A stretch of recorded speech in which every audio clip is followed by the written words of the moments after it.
Au rang des Africains migrants récemment arrêtés par la police équato-guinéenne, on dénombre 24 Togolais. Si les noms de ces derniers sont publiés par les responsables de la communauté togolaise de ce pays où ils ont échoué par inadvertance, eux qui voulaient au départ rallier le Gabon pour y trouver un mieux-être jusqu'ici hors de leur portée, ces Togolais ont en commun de venir de Sokodé et de Kara entre autres. Ils ont également en commun d'être logés à la même enseigne, de subir de plein fouet une existence qui n'en est pas une dans la partie septentrionale d'un pays où il ne fait décidément pas bon rester. Comme tous ces milliers Africains qui ne sauraient subir continuellement la précarité, ils ont choisi, un peu comme les 57 autres Béninois et les 6 autres Burkinabés, de tenter le tout pour le tout. Des sources bien informées indiquent que les 87 migrants, 24 Togolais, 57 Béninois et 6 Burkinabés, ont pris une embarcation pour le voyage qui se faisait en groupe avec un autre bateau. Mais arrivé dans les eaux territoriales du Gabon, la police a arrêté le premier bateau et ses voyageurs. Les mêmes sources précisent que le second bateau dans lequel se trouvaient les Béninois et les Togolais a rebroussé chemin. Malheureusement, il s'est confronté au problème de carburant au milieu de l'océan. Le conducteur a sauté dans l'océan et laissé ses passagers qui ont erré pendant 9 jours sur les eaux sans manger ni boire avant d'arriver dans les eaux territoriales de la Guinée équatoriale.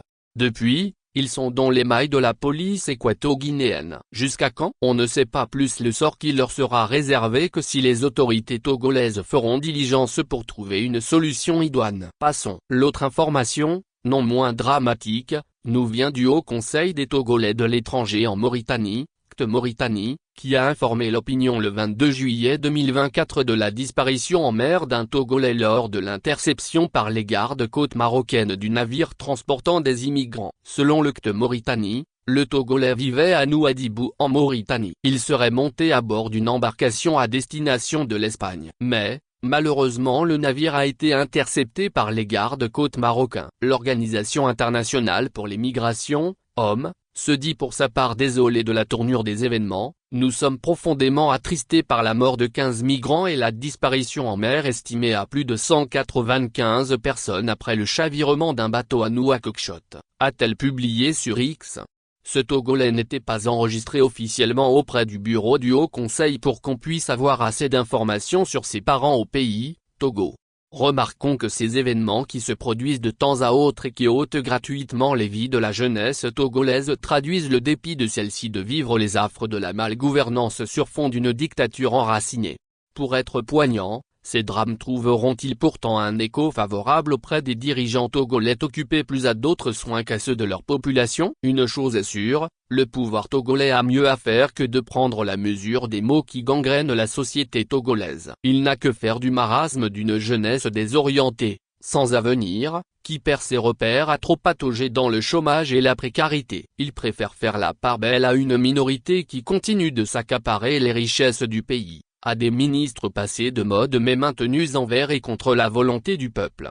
Ces drames se produisent dans le même temps où le comité d'organisation du 9e congrès panafricain, prévu à Lomé du 29 octobre au 2 novembre 2024, s'active pour ce rendez-vous dont le thème retenu est renouveau du panafricanisme et rôle de l'Afrique dans la réforme des institutions multilatérales, mobiliser les ressources et se réinventer pour agir.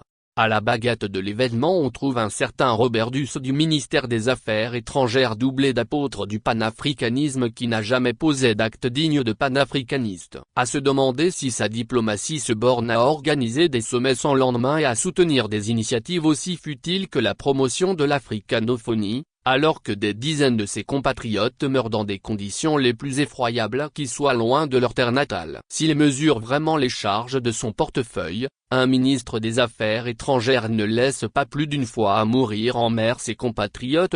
Et si cela survient malheureusement, la diplomatie consiste à venir au secours des concitoyens en difficulté à l'extérieur. Paradoxalement, cela n'intéresse aucunement le professeur Duss, lui qui doit travailler à garder la jeunesse qui risque sa vie incessamment dans sa quête du mieux.